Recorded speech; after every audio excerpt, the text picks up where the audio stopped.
Hello' everyone, আসসালামু আলাইকুম। কি খবৰ সকলোৰে? আশা কৰোঁ সকলোৰে খবৰ ভাল। আল্লাহৰ অসীম কৃপাত আমাৰো খবৰ ভাল।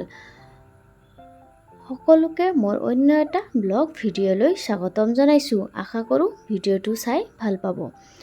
আজি ভিডিঅ'টো ইভিনিঙৰ পৰাই আৰম্ভ কৰিলোঁ। ইভিনিঙত নামাজৰ পাছত অলপ ৰাস্তাত ফুৰিবলৈ গৈছিলোঁ।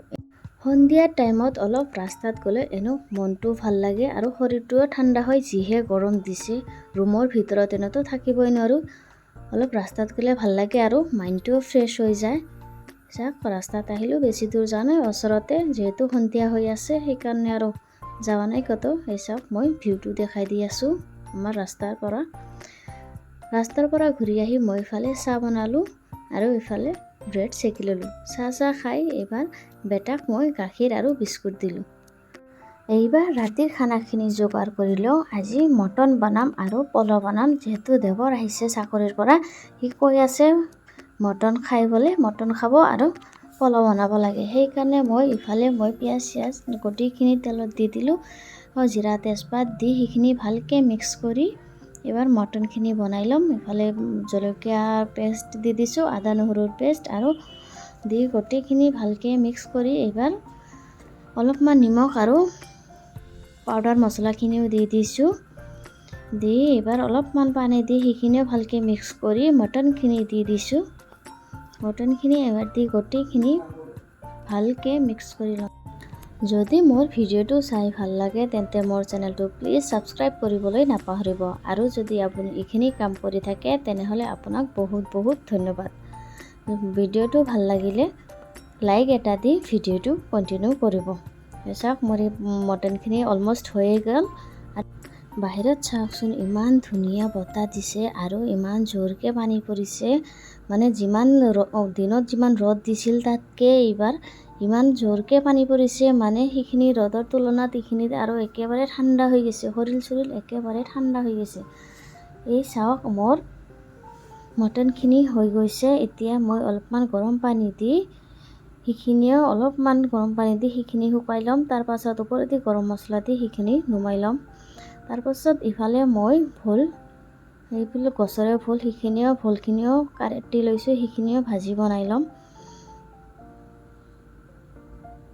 চাওক, অলমষ্ট হৈ গৈছে মোৰ ভাজিও। এইবাৰ এইখিনিও নমাই ল'ম। তাৰপাছত ইফালে মই পোলাওৰ কাৰণে চাউলখিনি আগতে তিয়াই থৈছিলোঁ আৰু এইখিনি গোটেইখিনি পিঁয়াজ চিয়াজ, আদা নহৰুৰ পেষ্ট আৰু তেজপাত গোটেইখিনি তেলত দি চাউলখিনিও দি দিছোঁ, ভালকৈ ফ্ৰাই কৰি লৈছোঁ। ওপৰেদি অলপমান ঘি দি এইখিনি কুকাৰত দি দিছোঁ। দুটা হুইচেল অহাৰ পাছত সেইখিনি মোৰ হৈ গৈছে। এই চাওক, মোৰ পোলাও ৰেডি হৈ গৈছে। ইফালে ভাত হৈছে আৰু এইটো চাওক, মটন, ভোল ভাজি গোটেইখিনি ৰেডি হৈ গৈছে। এইখিনি আমাৰ আজি ৰাতিৰ আহাৰ আছিল। আশা কৰোঁ ভিডিঅ'টো চাই আপোনালোকে ভাল পাইছে। চাওক, খোৱা দাৱা শেষ হোৱাৰ পাছত মই ৰুমত আহিলোঁ। এই চাওক ৰুমৰ অৱস্থা, বেটাই একেবাৰে অৱস্থা নোহোৱা কৰি দিছে। গোটেই ৰুমতে তাৰ খেলনা। চাওকচোন ক'ত যে পেলাই থৈছে। সেইটোৱে নেখেলে, গোটেইখিনিহে পেলাই থ'ব। এই ট্ৰেইনবিলাক চাওকচোন বিচনাতে থৈ দিছে এনেকৈ। এবাৰ এইখিনি গোটেইখিনি ঠিক কৰি বিচনা ঠিক কৰি ল'ম, যিহেতু ৰাতিও বহুত হৈ গৈছে। আৰু চাওক, মোৰ এই টুলটো, তাই ৰুমত আহিলে মানে সিটোৱে আগতেও ফেলিব। নাজানো কি ভাল পায় সিটো ফেলি, আহিয়ে মানে সিটো ঢাপকৈ দিব ফেলাই আৰু। চাওক, এবাৰ গোটেই খেলনাখিনি মই এই বক্সত ভৰাই থৈ দিম এটা এটাকৈ। নেখেলে, এনেওহে থৈ দিব, গোটেই ৰুমতে ফেলাই থয়। এই চাওক, মই উঠাই থৈছোঁ, সি আৰু আহিছে। চাওকচোন, উঠাব নিদিয়ে। এবাৰ গোটেইখিনি ঠিক কৰি ৰুম চুম একেবাৰে ঝাৰু দি ল'লোঁ। বিচনা ঝাৰু দি একেবাৰে ঠিক কৰি ল'লোঁ, যিহেতু ৰাতি বাগৰ দিয়াৰো সময় হৈ গ'ল। আশা কৰোঁ ভিডিঅ'টো চাই ভাল পালে। আজিলৈ বাই।